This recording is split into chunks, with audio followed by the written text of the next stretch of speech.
Hey everybody, this is Eric Worre and welcome to NetworkMarketingPro.com. I'm here in Siesta Key, Florida with the man, the myth, the legend, Mr. Jeff Roberti. I'm going to let him talk in a moment, but I will tell you, he's earned over $70 million in commissions in the network marketing profession, more than anybody I've ever known personally.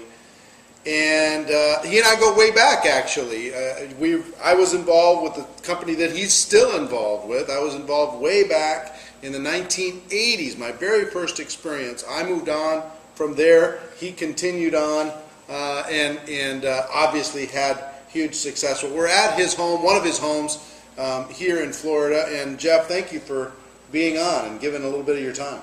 Thank you, Eric. Thanks for having me. Tell everybody your story, because I continue to find it inspiring as a person, kind of come from your background and how you got started in the network marketing profession.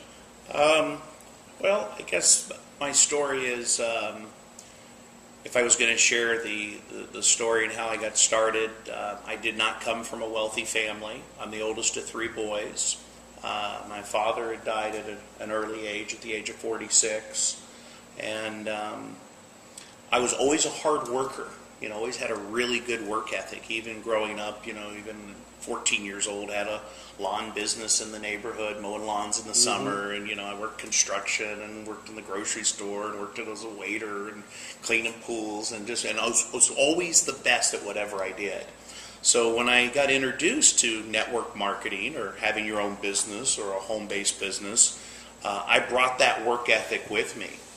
But, I didn't have a higher education. I didn't have a lot of money. I didn't have a lot of experience, a lot of background in this type of business. But what I was lacking in those areas, I made up in a willingness to work, a burning desire, a willingness to work, and being really teachable. Finding somebody that's hungry, that's dissatisfied. And I talk about, people get started in this business sometimes out of inspiration or desperation. And for me, it was out of desperation. I was sick and tired of being sick and tired sick and tired of being behind on my bills in life, my promises in life, to myself, to my friends, to my family. And I was looking for some things to change in my life and was very dissatisfied. So when I got introduced to the opportunity, I became a customer first, which, really in this business, the first step is to become a satisfied customer, a raving fan customer, where you have that passion and that belief in your product or service. And then I found out there was an opportunity where an average person with an above average desire could earn an above average income. So I went to work on myself. I'll never forget, I came home after my first meeting, and you know how we all have a list of excuses? I had that list of excuses of, the experience or the age. I was in my early 20s, no money, no experience, no background, but I made it up in some other areas. And I decided, look, you can make money or you can make excuses, but you can't make both. In other words, I tore that list of excuses up, and I said, Jim Rohn's right. For things to change, you got to change. And for things to get better, you've got to get better. And you can have more in life if you become more in life. And as you grow, your business grows. This business is almost like a course in personal development disguised as a business, where you can go out there and grow and become more. And so I got off to a really fast start. I understood what Zig said, you can have, if you help enough other people get what they want in life, you can have everything you want in life. So I got off to a really quick start, started sharing the product, sharing the opportunity, building a team. Before you go any farther, let me just back up for a second, because there's so many little gems in there, like little nuggets. And anybody who's ever watched any things that I've talked about, what do I always said? There are three elements that you have to have. A burning desire, a willingness to work, and being coachable. Guess where I got that? This guy right here. I've been repeating it for 20 plus years because it's the absolute truth. Sure. The one thing that I add to that sometimes is if you have a little bit of competitiveness, Not to make somebody else lose, but to want to win, to push yourself to be better. How old were you when you got involved in the network marketing profession? Well, I got first introduced at the age of 21. 21. And did you? I'd like to say I was 12 when I got started, since I've been around for 25 years. I think you're doing just fine. Yeah. You're the youngest guy I know that's made this kind of money in the network marketing profession. But did you, when you first got started, did you feel insecure about talking to people? I want to talk to the young people out there for just a moment about just being 21 and talking to people who are older than you, maybe more successful than you. No, because you were a waiter, right? Yeah, I was waiting tables, and I was a very good waiter. I was the best waiter. Like I said, anything I did, I had a very good work ethic at it, and I used my age as an advantage, not a disadvantage. I was able to get into some doors and get some people's opinion, and I would always tell them, people that were older than me, maybe connections through my family or people that I respected. I always tell them, look, I value your opinion, I respect you, I'm a young guy just getting started out in this, and I really would appreciate your opinion on it. So you used the indirect approach, built up their ego a little bit. Absolutely, and it was a way to get into some doors in the very beginning with some people that maybe, and I had no fear, no fear of rejection, and because I always tell people the longest journey in life is from the head to the heart. Once you get out of your head and it's not about me, and you truly are going out there to serve and gift and pay, put somebody's needs ahead of your own. The three things in business that I got very clear on early in the business is, one, it's about their needs, not your needs. So if you can go out there and provide something that meets that person's needs, and you can add massive value to their lives, and then you can create those raving fans, whether they're a customer of your product or service, and or become a raving fan of your business and of you. Right. So do you see? I see so many people. We talk about it a lot actually on this program. Is they're almost like predators. They're hunting for people to get in their group. They're predators to like try and capture somebody to be in their organization, versus the mentality of giving. The mentality of making it about the other person. Well, even when I start a new person up, it's not who can we sell, it's who can we share this with, who can we gift this. We're putting together like our little memory jogger of list of people that you want to share your product or your service with. My attitude is this: the language, who do I love, who do I care about, who can I help? Instead of who can I sell it. It's not the direct selling, it's the direct sharing industry. Right. And if you have that passion, that belief, that congruency, that conviction, it's not what you say, it's how you feel about what you say.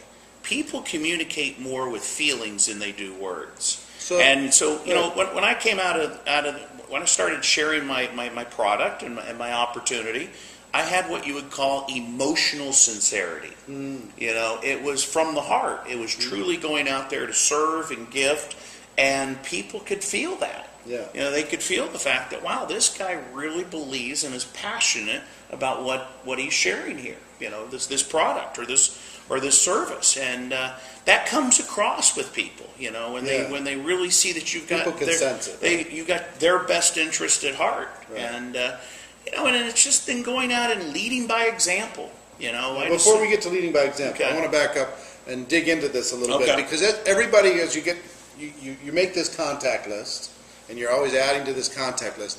But I think what he said is so vitally important. And again, you're learning some distinctions between somebody who's made $70 million in the network marketing business and somebody who's made $100 that you might be listening to, or somebody who's made no money but they're your negative family member or whatever. Or so pay attention to these little things, because I'll tell you, for example, making the list of here's the people who I can recruit, here's the people who I can get, here's the people who I can sign up, versus who do I love?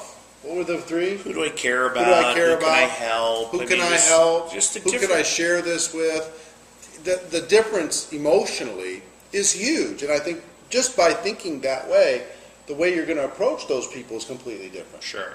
Absolutely. Completely different. So, all right, so before we get into leading by, well, I guess we can talk about leading by example. I'm getting all fired up here. Leading by example, I've heard some things, some legendary things about you that I don't know if are completely true, but I heard when you first got involved in the opportunity that you're with and you've been with for the last 24 years, that you made like 1 million phone calls. I mean, every day you were just pounding it. You were hitting it hard. You were leading by example. You're doing things other people weren't willing to do. Long before it was fashionable in your company or anywhere. How did you launch? How did you really get it going? What did it take? Well, my attitude is in life, watch the feet, not the lips. Distributors do what you do, not what you tell them to do. In other words, would you follow you? Yeah. Your work ethic, your discipline, your consistency, your daily method of operation.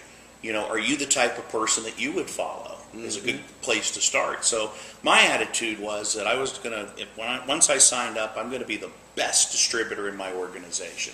I'm going to lead by example, and not only tell people how to do the business, but show them, they'll try it, and they'll do it. So going out there and leading, not pushing. It's easier to lead than push. And setting the example, leading by example. So I got very clear in the beginning in our business that we get paid, what you get paid for is sharing the story, telling the story, sharing your product story, sharing your opportunity story, sharing your story. And, the company ships and manufactures and collects and accounts, and they've got their role. But what you and I what this is all about is about relationships. This is relationship marketing, multi-level network marketing, whatever you want to call it. At the end of the day, long-term relationships equal long-term success. So I got very clear also in the beginning that there's this thing called safety in numbers. There's this thing called the law of averages. And I understood in the very beginning that if you talk to some people, you can make some money. If you talk to lots of people, you got an opportunity to become very wealthy. Yeah.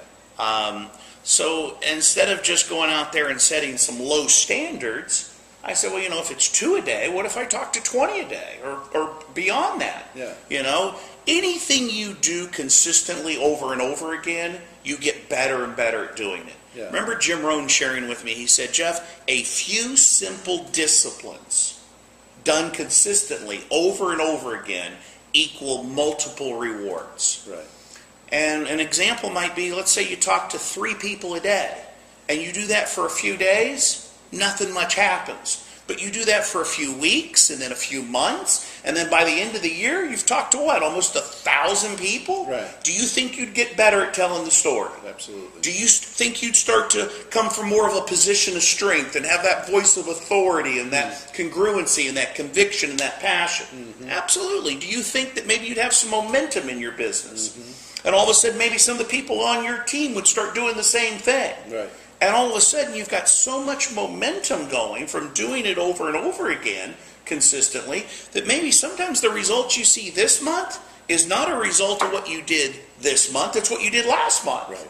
Or this year's from last year. Right. Because you got to have that consistency, that discipline, that work ethic. Consistency of effort, work ethic, and attitude. Yeah. And so I understood that there was a bit of a numbers game. I also understood, Eric, and this one might be priceless for people out there.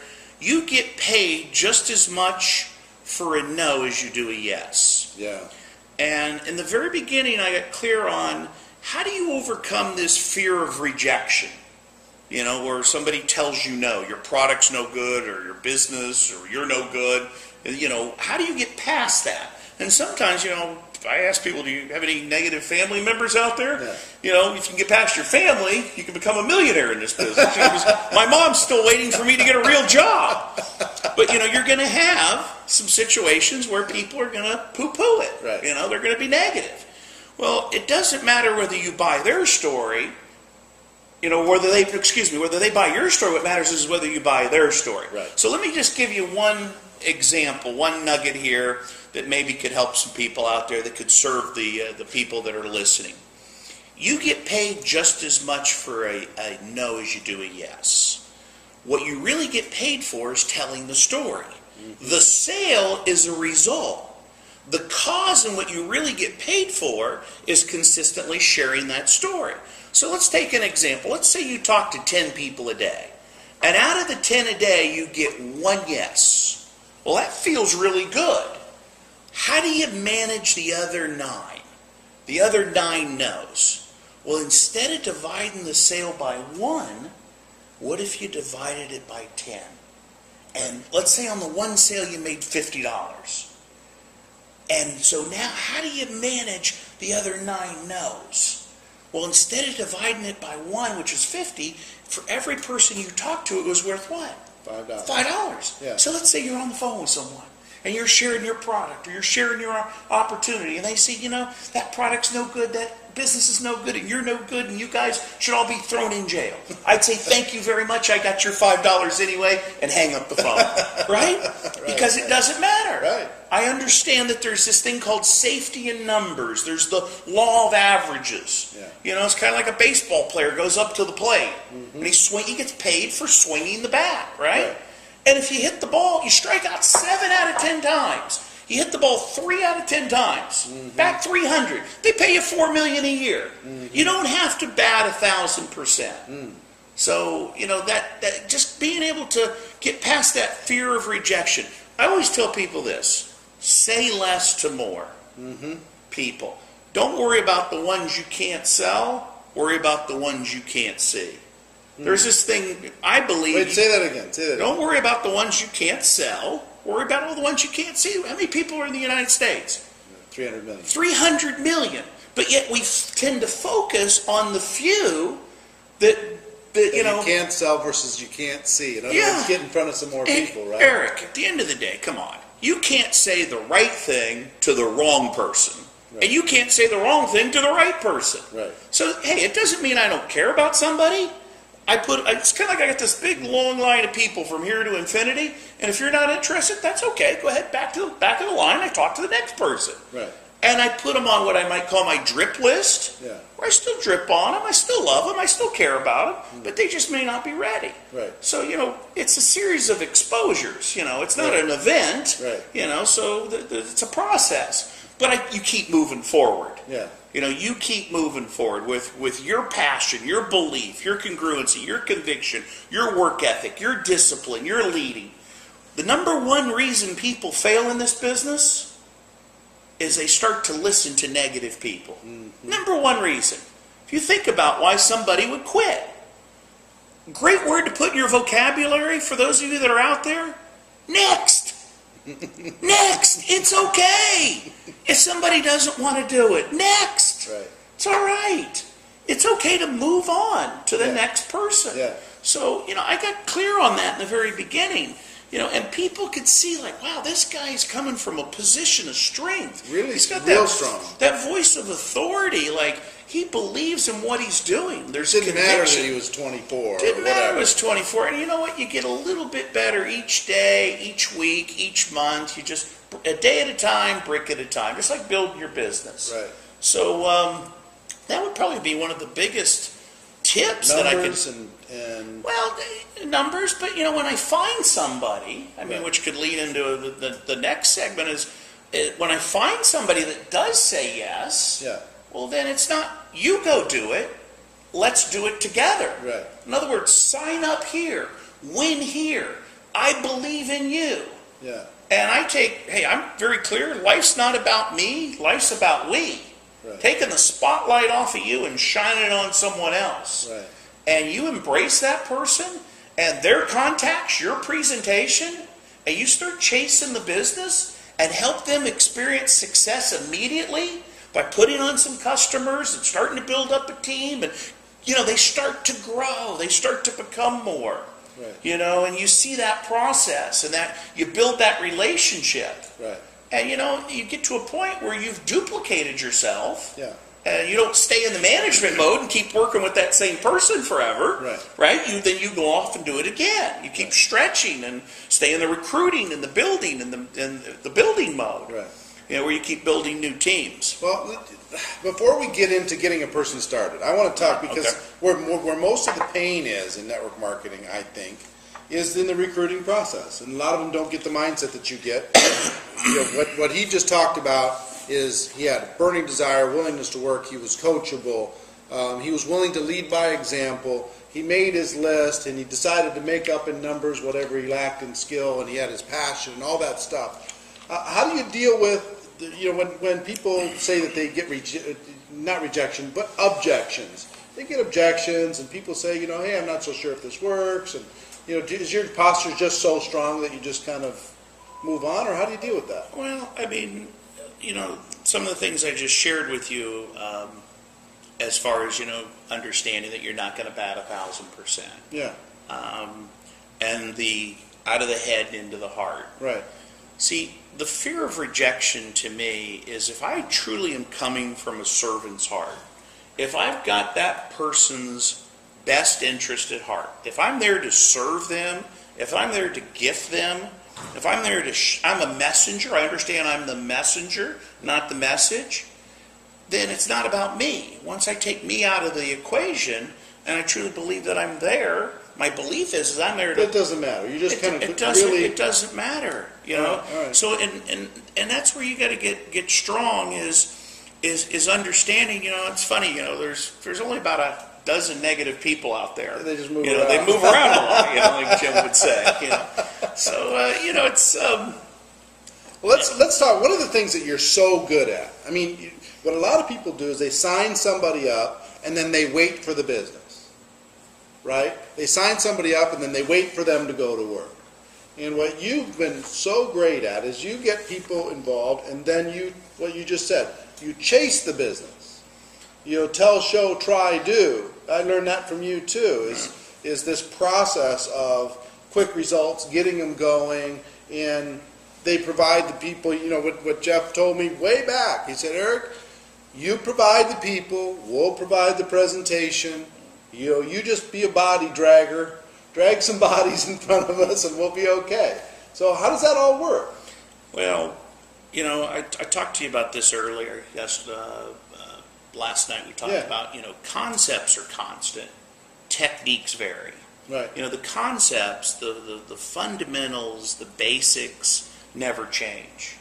The different techniques, the different means and ways to tell the story, whether it's, person to person or a three-way call or CD or internet or home party or whatever it is. There's a lot of different means and ways. Sure.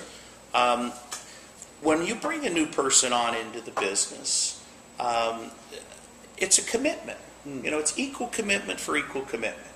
You make a move, or I make a move, you make a move. Not I make two moves, you don't make any moves. Right. In other words, if you want this, I'll show you how to build your business.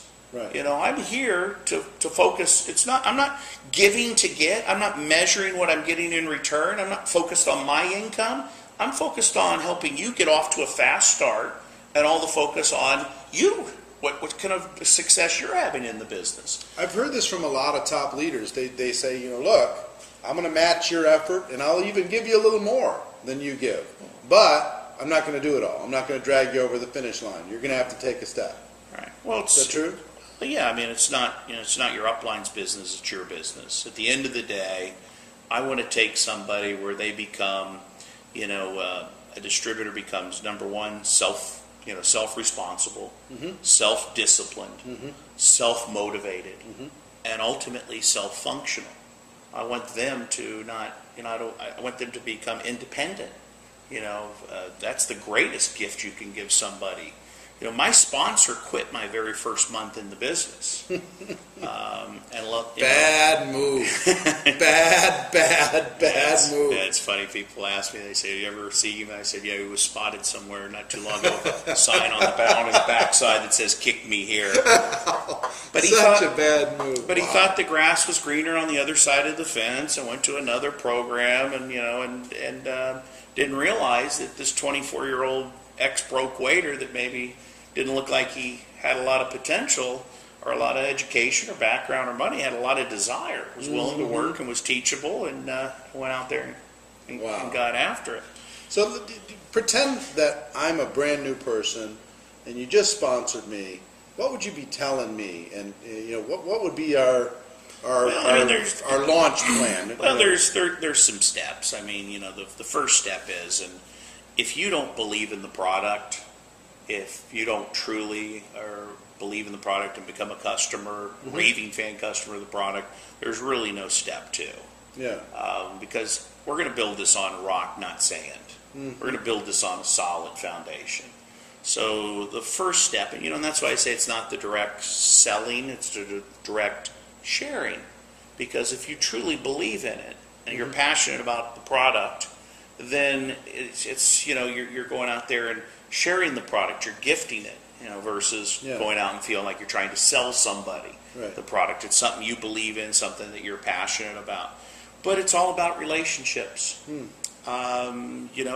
start to develop a relationship, and I show you a few simple steps on how to get your business started. And we talk about these big incomes, and I never get into that with my new person. Sure, I understand. We're talking about, Eric, let me show you how you can get your product for free. Let's refer a few Little people, steps. some baby steps. Let me show you how you can get you up to $500 to $1,000 a month.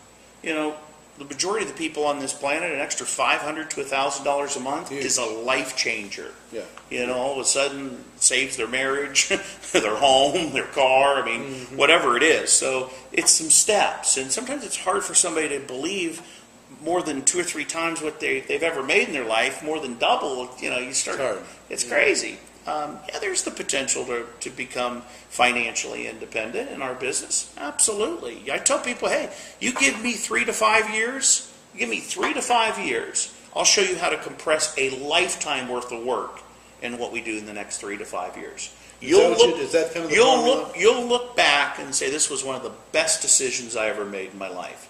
Signing up with you, Jeff Roberti, here in Sarasota, Florida, jumping into, my product is Juice Plus. Yep. I'm passionate about health. I think there's a huge need out there for health. Yep.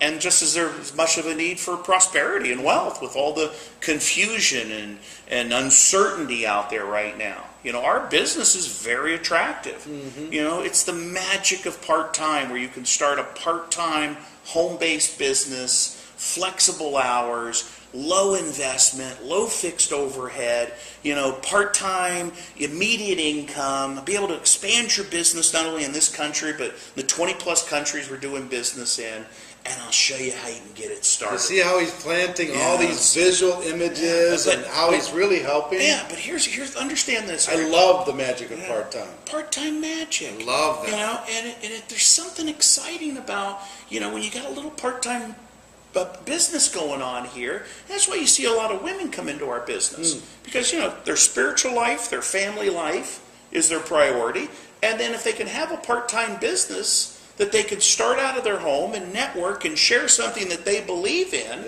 A lot of times, the guy at first will be like, well, that's her business. Right. Starts having a little success, well, it's our business. And then once it's successful, my idea, right? My business. But you kind of see that happen, especially in our Juice Plus world. We have a lot of the women that really drive it because they're health conscious, and we've got this program for the children, and whole foods and fruits and vegetables just makes good sense. Yeah.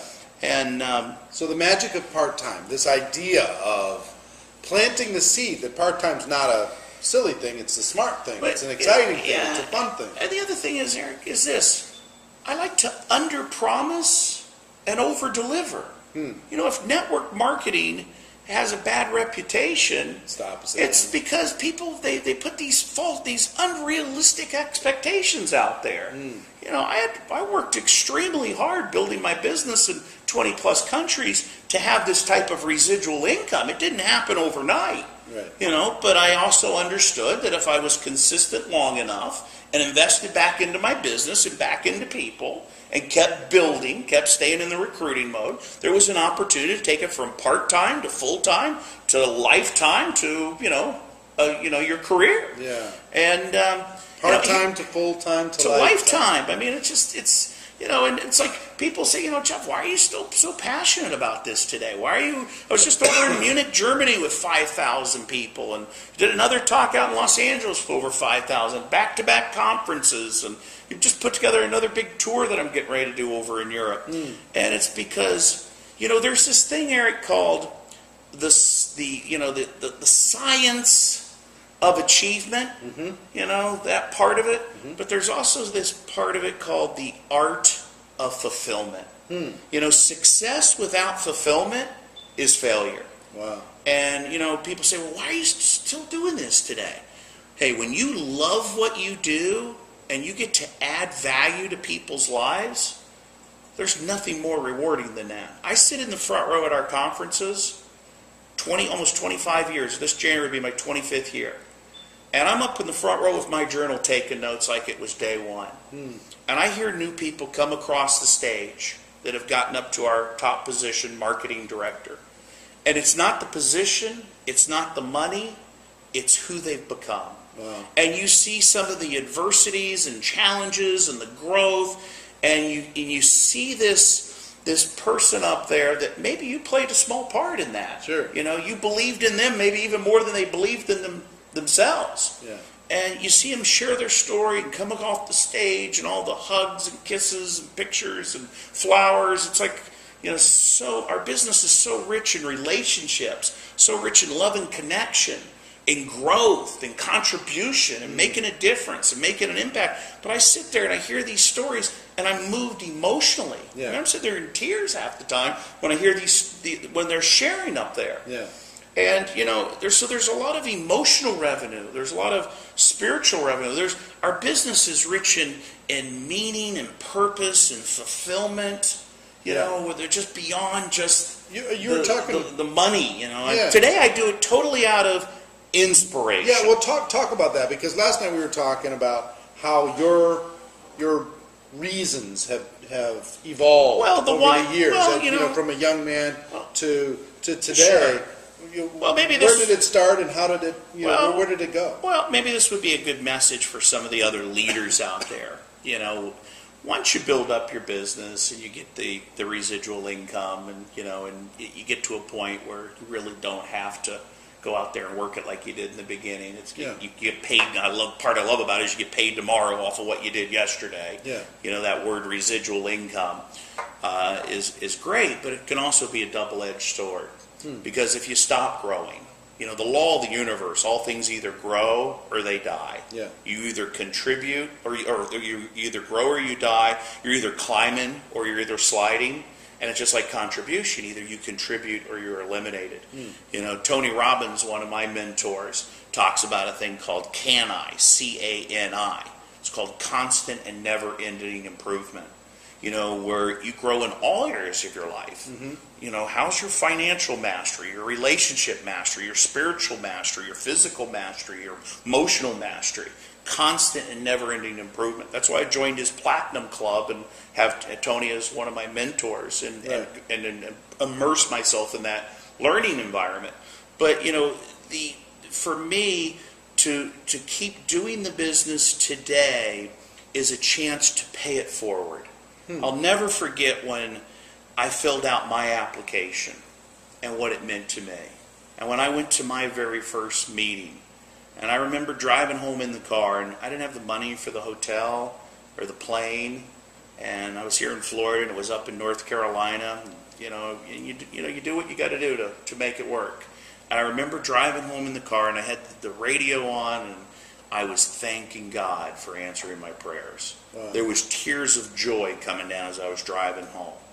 And wow, this is your chance. This is a chance for you to become more and have more, and to and your success, your income. Really, when I look at my income, it's a measuring stick. Yeah.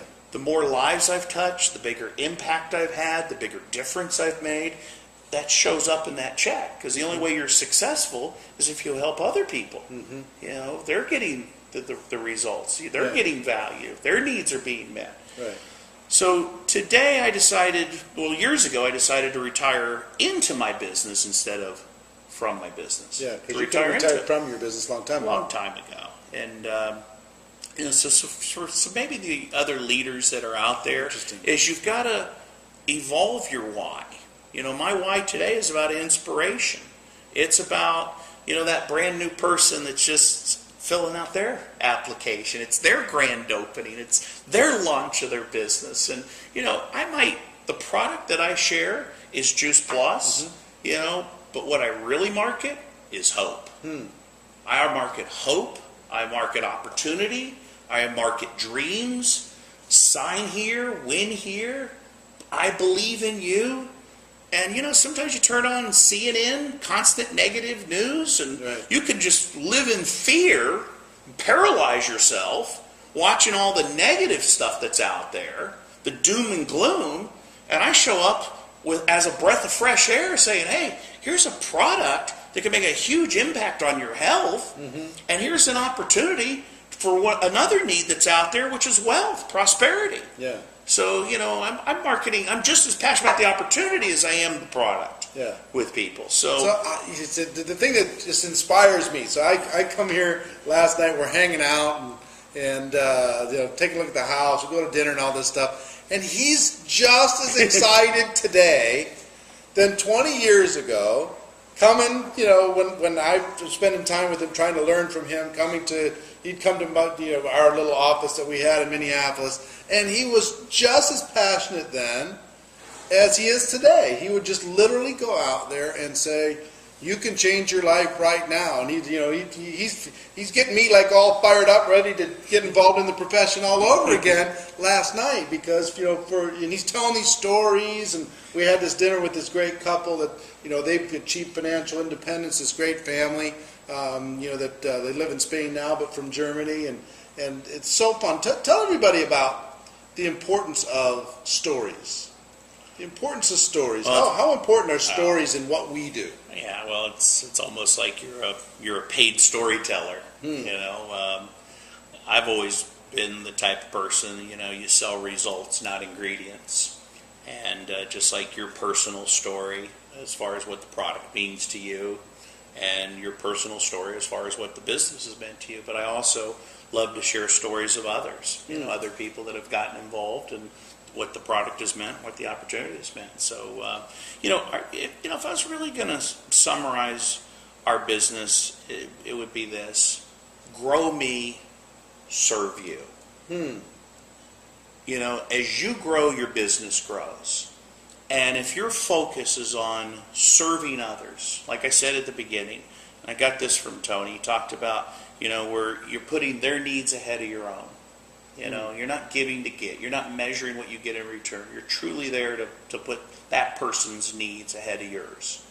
Number two, you're there to add massive value to their lives, providing that value. And number three, creating that raving fan, building that relationship, that long-term relationship. I always joke with people. I say, I got two hobbies in the business: collecting friends and collecting money. And you should see the collection. That's because that's what it's all about. The more friends. Some of my best friends in the world are people that I've shared the product with and the opportunity with, and the relationships that are just invaluable. Let me ask you a question about what you share first, because there's a debate, I think, out there in the network marketing profession. I want you to understand, he has 1 million people in his organization on a monthly auto ship. 1 million people using the products on a monthly basis. Amazing, unbelievable legacy. But some people say you need to lead with the opportunity because, then they'll use the product as a byproduct of the opportunity. Other people say, no, you need to lead with the product, because they got to be a product of the product first, and then you can share the opportunity that's involved with the product. Yeah. What's your opinion? Well, first of all, I want to correct you on the million. Okay. Our company has over 1 million that are on auto ship, and I have a little piece of that pie. I'm pretty proud of the role I've played in that. But one of the things I like to be is factual. I understand. Okay, fair enough. There's Jay Martin, another one of my mentors. Yeah. Jay's just a brilliant man, the president and founder of NSA, and one of the things that I so much admire about him is his leadership and his wisdom, and I just have so much admiration and respect for the man. And I was very fortunate, actually, 25 years ago to find this company, because sometimes in our industry, some of these companies are here today and gone tomorrow. And Jay's weathered the time here of 4 or 5 different great product launches over the years, and 40 plus years, and billions of dollars in sales. But Jay is a believer with our product that to lead with the product, And there's a lot of merit and a lot of wisdom in that, because, if you're just talking about the business, if I'm just leading with the business, it really doesn't make sense if you're not a product of the product. If you don't believe in the product yourself, then how could you possibly go out there and share something with someone that you're not passionate about yourself? Yeah. So I'm okay with, once I've shared with you the product story, when I was talking to you last night about the importance of whole food You should nutrition. see him. He's like a little kid. He's running around. Here's a bag of this, and here's a try one of these, and try it. But what I was telling you about, here's a He's fired up. simple concept. Right. Here's what we should eat when it comes to fruits and vegetables. Here's what we do eat. Right. And Juice Plus bridges that gap. Right. Now, could I talk to you also then about, if that makes sense to you, whole food nutrition, You get rich, right. that I could that make sense to you then to say, well, okay, well, Eric, I can show you a way, or what if I could show you a way where not only you could make this impact on your health of yourself and your family, but people that you love and people that you care about. Or, I could ask a series of questions and get into what needs you're really looking for. Right. So I can introduce the opportunity to somebody, but the product's still got to come first. You understand that? Mm-hmm. There's no deal if you don't get on the product and get on the auto ship and start taking the product and become as passionate about the product, because you've got to have that. If not, it's built on sand. If some of these programs out there, they're just a bunch of programs. It's an excuse. It's just an excuse. And we made our mistakes. I've been involved in that before, and we've made our mistakes in the past, but for the last 20 years, we've been out there building something where, 90% of our sales are people that just take the product. Right.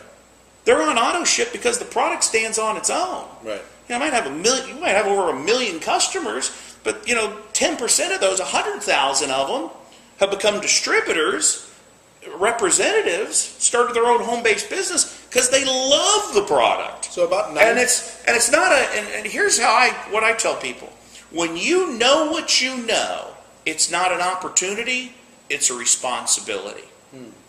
How could I not go out there and share this product or this opportunity with you Once you know it. once I know it? So my belief, the meaning I give it, is so different. And because you guys lead with the product and get people raving, I love the word raving fans. I've read the book, but I've never attached that. Raving fans. You create these raving fan distributors and raving fan customers. Is it true? Approximately 90% of the users are just not distributors. Just in consumers. They're just consumers. Is What that says is, if in the profession you have a product that will stand without the financial opportunity attached, that people will use it regardless of whether or not they're getting commissions. What I've told people is, I think people stay on auto ship for 4 reasons in network marketing. 1, they're making money. 2, they have the hope of making money. 3, the culture is so strong that if they don't do it, they don't feel like they're part of the group. And 4, the product stands on its own. And I think the network marketing profession's gotten lazy, especially in the last 10 years, and they've relied on the first 3 way too much. Sure. And not enough on the 4th. And the 4th takes some patience. Sure. People are chasing around these little cocaine deals. Hey, I've got to make $1 million in my first month, so they bounce from deal to deal to deal. What would you say to those friends? Because we both have friends in the profession that have kind of got lost in the bouncing around to chase the dollar thing. Well, I think if you look at the S curve, and there's the innovation stage, and then there's the growth stage, and then there's the maturity stage, and everybody feels like they got to get in the very beginning. Well, that's not true. Right. When I got involved with NSA, they had already been out there for almost 20 years. So it was a solid company with solid management.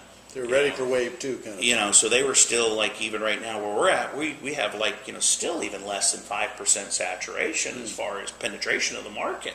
So we're just getting ready to go into that growth stage, and we've been out there for almost 20 years with the product. So sometimes you feel like you got to be the first one in and get into a new deal, and and you kind of jump from deal to deal, and that's not how it works. You got to find something. First of all, you got to find a product or service that you truly believe in yourself, And then you've got to find some leadership, the people that are running the company, that have a long-term vision, a long-term plan, like I found with Jay. And, and then a system that is duplicatable, where new people come in and they're having success, not just the people at the top. Right. And, and then you got to stick with it. It's not just jumping around and, from deal to deal and, trying to, the people in my business are not network marketing pros or, Right. They're stay-at-home moms. They're healthcare professionals that believe in whole food nutrition, So I'm building it with, people that say, hey, I love this product. I'm passionate. You've got a good business. Here's how I know I've built this thing on a solid foundation. You've got a good business when you can't screw up your own business. Yeah. Even if I left, everybody would still stay. Because Jeff's lost his mind. He's crazy. What is he doing over there? I mean, did he drink the Kool-Aid or something? I mean, what's going on with this guy? What you do know you got a good business. So it's solid. So it takes some time. It takes that pig-headed discipline, that consistency. Where you just got to do it consistently, day in and day out. It's like putting one foot in front of the other, going from point A to point B. Right. And I'm also very clear, one of my mentors, a guy named Larry Thompson, he talked about, he said, Jeff, the majority of the people are just going to be users. Yeah. 85%, they're just going to do it part-time sometime, and that's okay, and that's fine. But you get that, that 10% or that 5% or that 2% that really want it. And that's the ones you really lock in with and build some teams with. Yeah. Like the Vim and Birga Planga you met last night. I've taken my business, not only did I build it here in the United States, but I've gone to 20 plus countries. Right. And always kept building, always kept recruiting, staying in the building mode, and got out of my comfort zone and into some uncharted waters. Right? And, the bigger the problem, the bigger the paycheck. Some of these countries were not easy to open, but I understood that there was huge rewards if you could figure that out. And it's just been very rewarding. So on a lot of levels, emotionally and spiritually, and like I said, with just the relationships and continuing to grow and serve. Yeah. Well, talk to me about time management for a moment. Okay. At the very beginning, if you were going to recommend somebody for their first year or two or whatever, what percentage of their time should be talking to new people, talking to prospects, versus how much of their time working with their group? What percentage do you think? Well, you're always talking to new people. I mean, well, that's not what everybody does. But I mean, there's different stages, right? That's there's 4 stages. There's the production stage. Then there's what I would call the management stage, and then then there's the overseer. You kind of oversee the managers that manage the producers, and then there's the overseer of the overseers, right. that are overseeing the overseers to make sure they're managing the producers and doing their job. Right.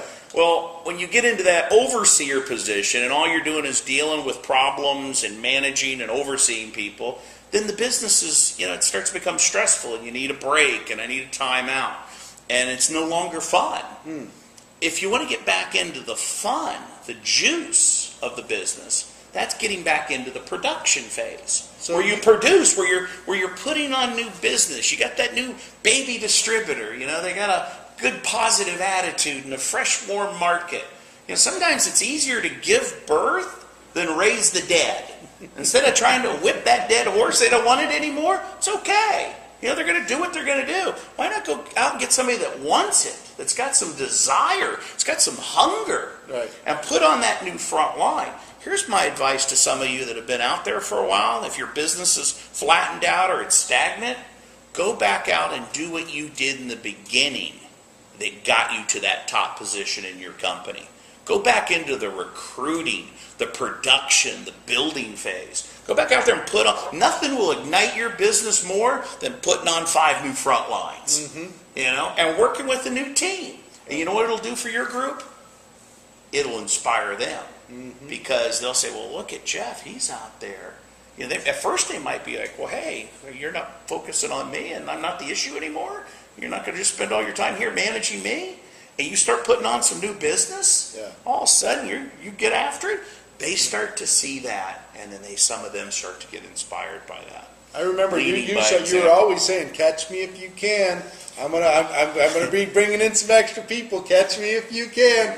Come on, because it was inspiring to me. I was like, "Dang, I'm gonna get left behind.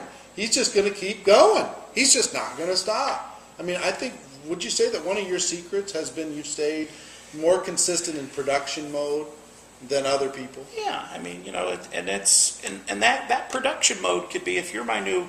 Yeah, my new. You're driving it. You're telling the story. I'm chasing it through your business. Yeah. You know, you get in front of people. You know, I always joke also too. Another the lesson I could share with people is what we call the 3-foot rule. I don't know if you've heard of the 3-foot rule. Yeah. You know, if somebody gets in within 3 feet of you, You gotta tell the story. you talk to them. Right. You know, you make a connection. You build some rapport. Hey, turn off your phone. You know, get off your Crackberry or your iPod or iPhone or whatever you're on, and talk to the person next to you. Right. You know, put a smile on your face. Right. You know, say hello to meet somebody. You know, ask a question. Make a friend. Instead of going to a meal or having a meal at a restaurant, how about making a connection with that waiter? You know, there might be some waiters out there that can make you a lot of money in this business. I don't know. But, you know, whether it's the bellman or the driver or the waiter or whoever it is, I'm a team player. I make everyone part of my team. You know, making friends, collecting those friends, building those new relationships. And once you could drop me literally, Eric, out of an airplane, you know, with a parachute, hopefully, and a backpack maybe with some products and a few brochures, land me anywhere in the world, and within 90 days I could have a thriving business and not know a soul there. Right. Because I would create a warm market. Right. You know, and once I found somebody, then I chase their contacts, right? And then those people know people, and then they know people, so it just starts to expand. So the 3-foot rule, we say, you know, if you're not having fun, you're not doing it right. Right. Lighten up and your sales will brighten up. You know, you gotta have a little fun with this thing. You know, you can't get too serious. You know, it's just we joke about it. You know, we go around. You know, we're having fun, and we just almost make it like a game. Like we're having fun talking to people. You know, and sometimes I'll pull the waiter off to the side and say, "Hey, I have a gift for you tonight. Something I want to share with you." Yeah. And I'll share it with them. Right. I don't try and make a spectacle out of it in front of the table. Right. You know, but making that rapport, making that connection with somebody. There was a time when I was really wanting success, and I was dealing with my own stuff. I was growing meat. When I was a young man. He was also a young man, but he was like this rock star already. And he was going to be doing an event in Detroit, Michigan. And he had a new line going there, and he was chasing the business with this new line. And I called him up, and he was like 8 levels above me or something. I said, "Jeff, somehow somebody gave me your phone number or whatever, and I ended up getting you on the phone, which I was grateful for." And I said, "Jeff, if I come to Detroit, can I just watch you?" And you're like, "Oh," you know, I could tell. You know, it's just like you probably get that quite a bit. And I've had tons of people ask me, "Can I just watch what you do in a day?" So I got in the car, and you said sure. So I got in the car and I drove over, and I slept in my car. I didn't have enough money to stay in the hotel where you were staying and Been there. doing your presentations. Sleeping in the car, doing the presentations, and so I'm hanging out with you. And a couple of things that I learned from this, it was really interesting. One is one joke you told. He said, "Eric, did you hear?" I said, "What?" He said, "I won the lottery." I said, "No." He said, "Yeah, really?" I said, "No, get out of here." He said, No. I said, "I can't believe it." He said, "Yeah, network marketing. I won the lottery, man. I get paid every single month, but it's just not for, a 10-year buyout. It's a lifetime." I'm like, so you probably don't remember this, right? Not quite. So the other thing is I watched him do presentations. He was chasing the business, and his new line there was just putting people in front of him. And he did the presentation, and you know what? It was the same. Over and over and over and over. He'd tell the same story. He'd tell the same joke. He'd introduce it exactly the same way. He would do the compensation plan literally almost word for word. Same pause, same inflection in his voice. I watched him do it 10 times, 15 times, 20 times over the course of 3 days. And I was just stunned. And it was so fun. I did a little homework, went onto your website and stuff. I'm listening to some conference calls. I'm listening to do the presentation. and it's the same. It's the same. I mean, he's added a few things, just a few words, but the same. The reason why I got such a big smile on my face as I'm watching this is I'm listening to all the stuff that brought me up. For things to change, you got to change. You got to strike while the iron's hot. You know, it's not about me, it's about we. All these different things that he's just lived, these concepts. And so, you know, so the consistency. I see so many people, including myself. You get bored with your own presentation. So because you're bored with it, you start tinkering with it. It starts to become this monstrosity versus remembering it's about that new prospect. Sure. And what did you tell me last night? It's easier to get a new audience than it is to get a new presentation. So focus on the people you can't see and tell a new story versus trying to entertain the few people that, you know, you're too lazy to get around. You know what I mean? So anyway, it's been inspiring to me for a long, long time. But talk about just this consistency thing. I mean, as far as doing the presentation, do some people say, you know, well, hey, give me a different presentation every once in a while? You know, I'm always growing, Yeah. and I'm always, you know, I'm a true believer that, you know, today you're the student, tomorrow you're the teacher, and I'm always immersing myself in a learning environment and growing and taking notes.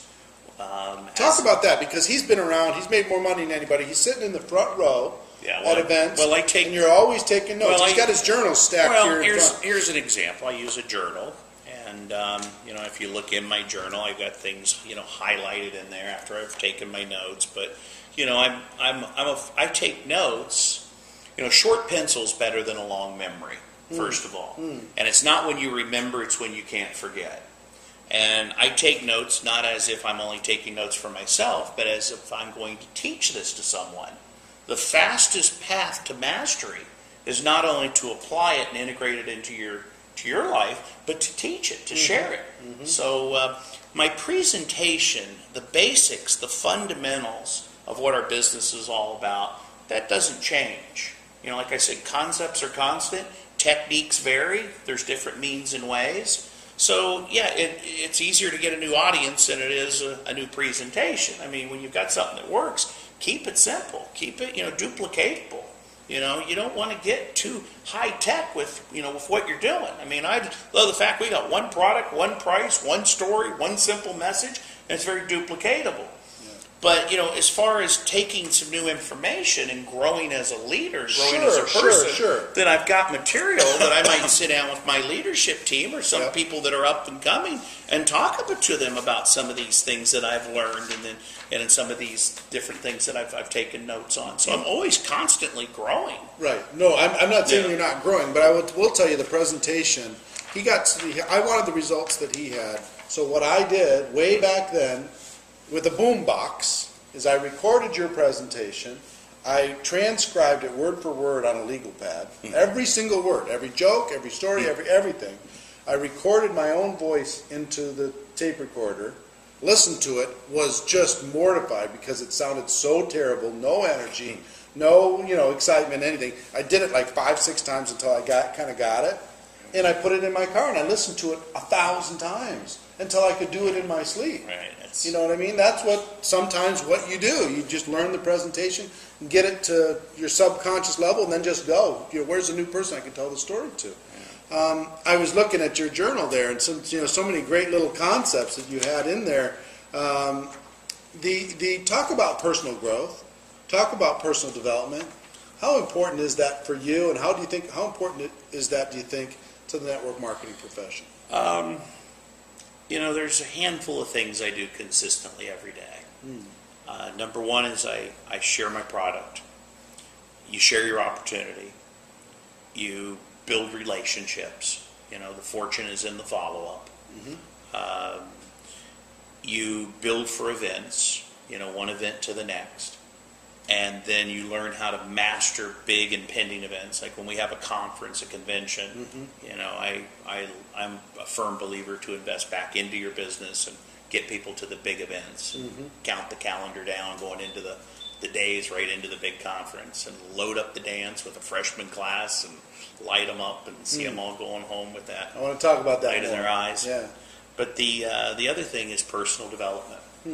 What books are you reading? What are you listening to consistently every day? Different CDs or, different things that you're feeding your mind with. Who are you spending time with? Who you spend time with is who you become. You want to make sure that, you love your family, but choose your friends. Yeah. Sometimes, people, great phrase. you got a chance here to, that selection process of who you're going to spend time with, that peer group, what level they play at, what standards they have.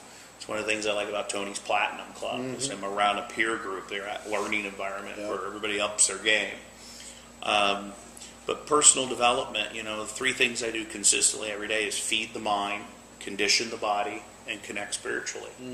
And, those are the rituals, habits. Your habits, your rituals, what you do consistently every day is very important. So personal growth, personal development. I think I said it earlier, grow me, serve you. Yeah, I love that. Grow me, serve you. As you grow, your business grows. Yeah. And, you inspire people. Are you the type of person that's inspiring to be around? Yeah. Success breeds success. Right. And sometimes I'm around people and they're like, Jeff, if it's half as good as you make it sound, I want in. I'm just being around you, that energy, that passion, that enthusiasm, just that belief, that emotional sincerity, that you have. So, let me transition that to this. We were talking last night, and I said, because some people are, their personal development is more oriented towards books. Some people it's more oriented towards listening, audio programs. Some it's live events. You're a kind of a live event, experiential learner, don't you think? Kind of a lot. I'm more auditory, more visual. Yeah. So one of the things that you are so good at, and you taught me to be fairly good at, not as good as you, but fairly good at, is to build towards events. So especially the big destination events where somebody's got to get out of their little cocoon and they've got to travel someplace, they got to sacrifice, they got to figure out a way, and then for a weekend they'll think about the possibilities in their life and they'll start to dream and they'll meet other people. How important are these big events that you build towards?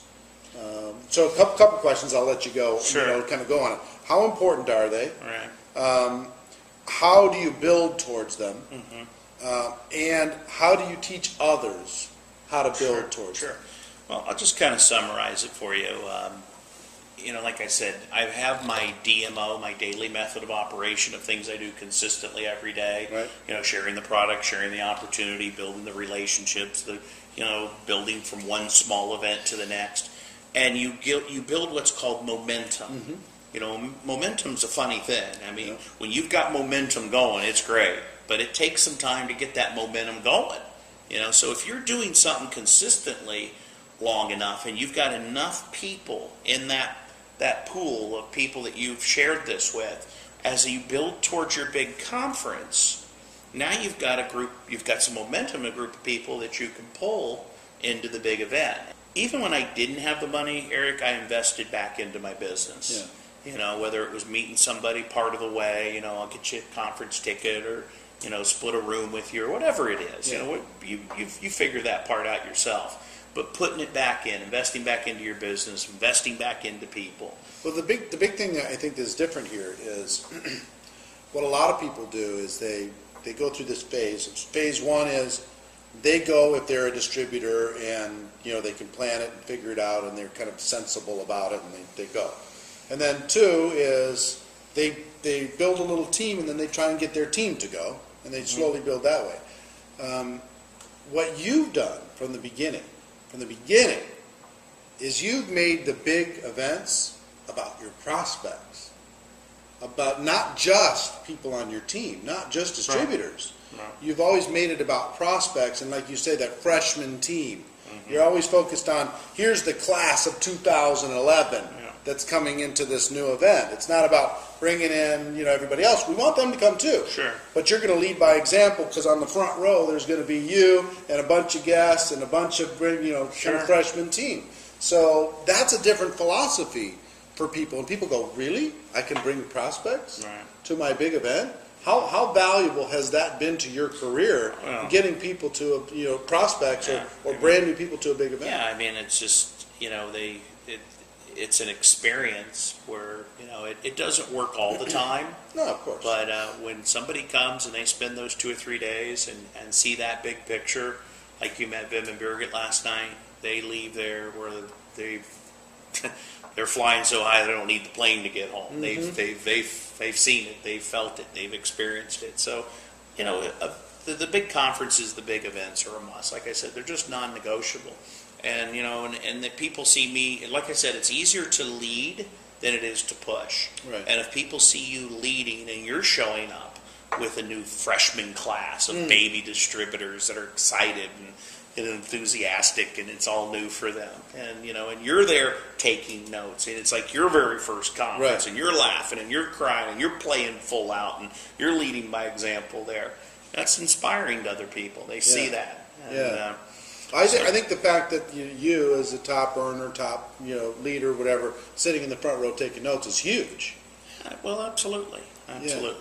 Distributors do not what you tell them to do; they do what you do. And like I said, watch the feet, not the lips. Yeah. And leadership out there, would you follow you? Right. Your work ethic, your discipline, your daily method of operation.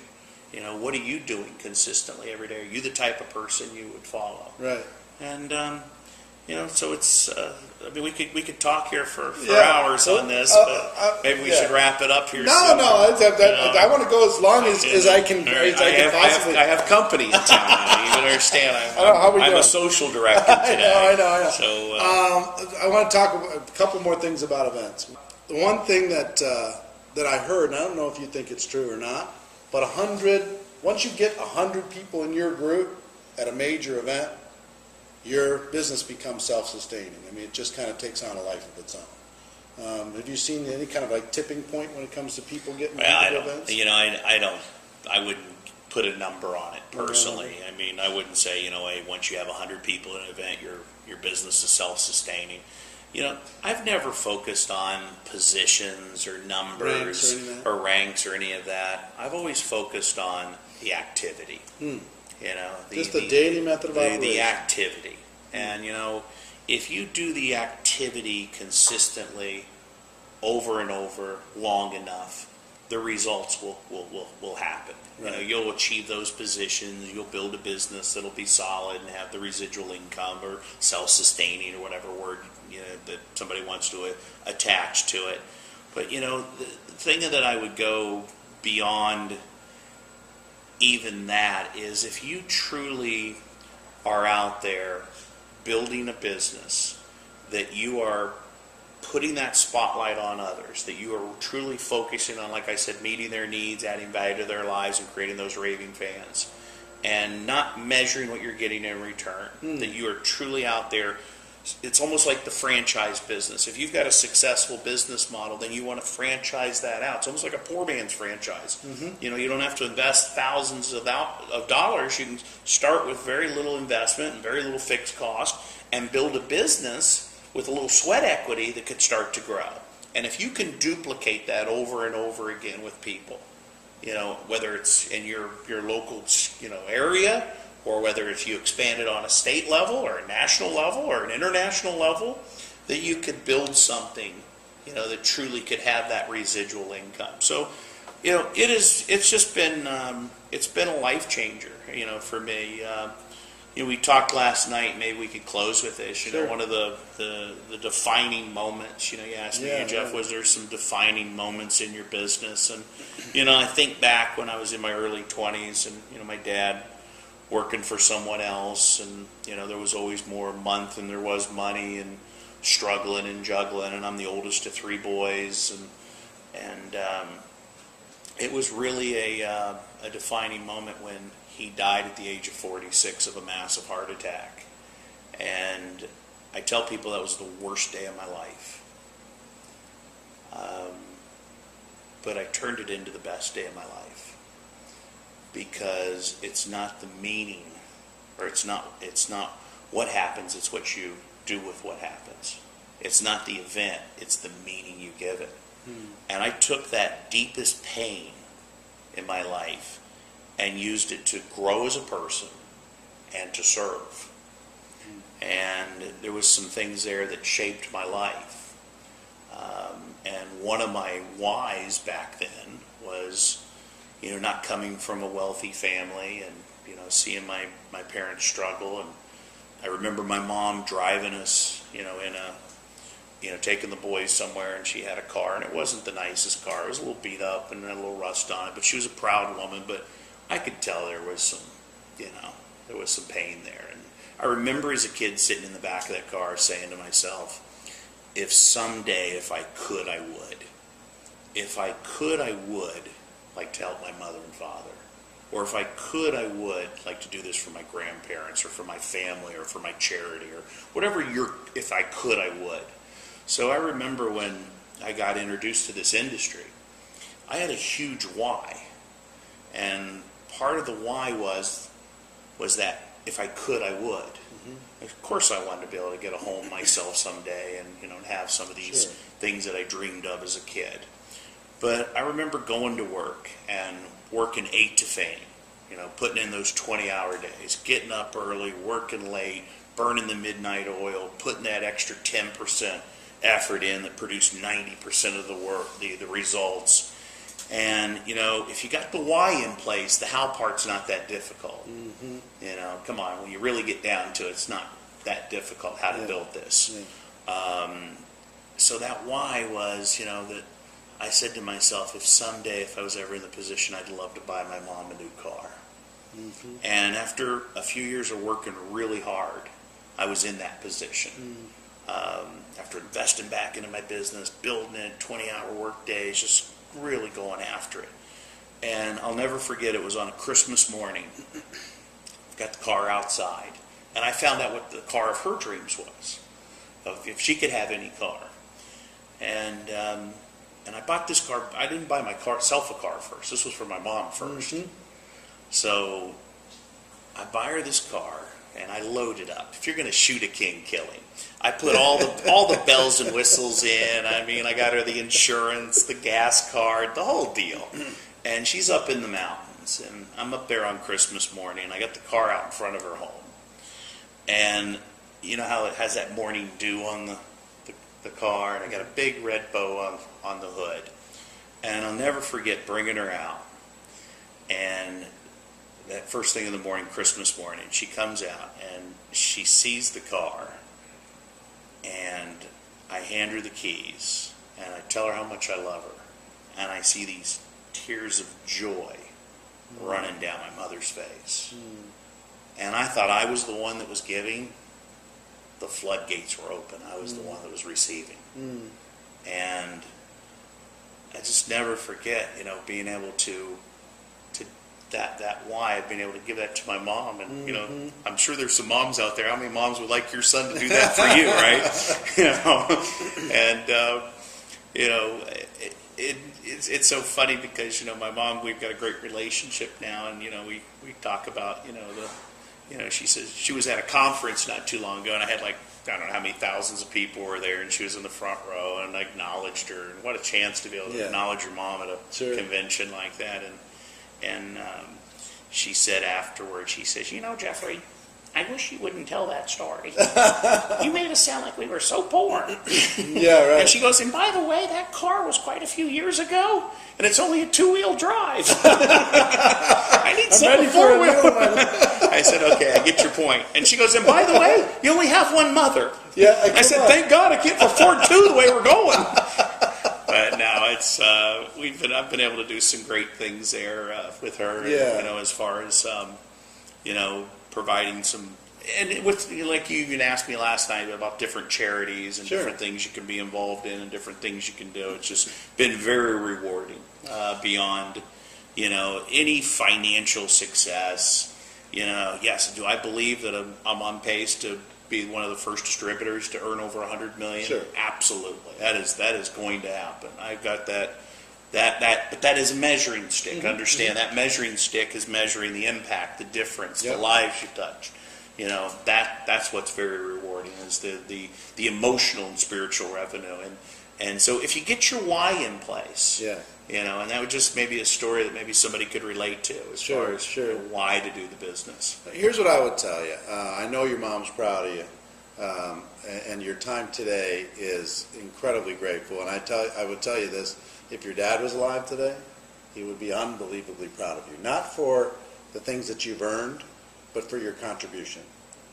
In the day-to-day and around the world, and what you've done for the people that are watching here right now. You're not invested in their business. This is a contribution back into the network marketing profession, and we're all grateful for it. Well, thank you. Thank you. Thanks for what you're doing for everyone out there, Yeah, too, by the way. we're really having fun. Really making a difference. Thanks, man. All right. Ladies and Thank gentlemen, my wish for you, our wish for you, is that you decide to become a network marketing professional. You grow you. It's grow me, serve you, baby. Grow me, serve you, because it is a stone cold fact that we do have a better way. Now let's go tell the world. Everybody have a great day, and we will see you next time. Take care. Bye-bye.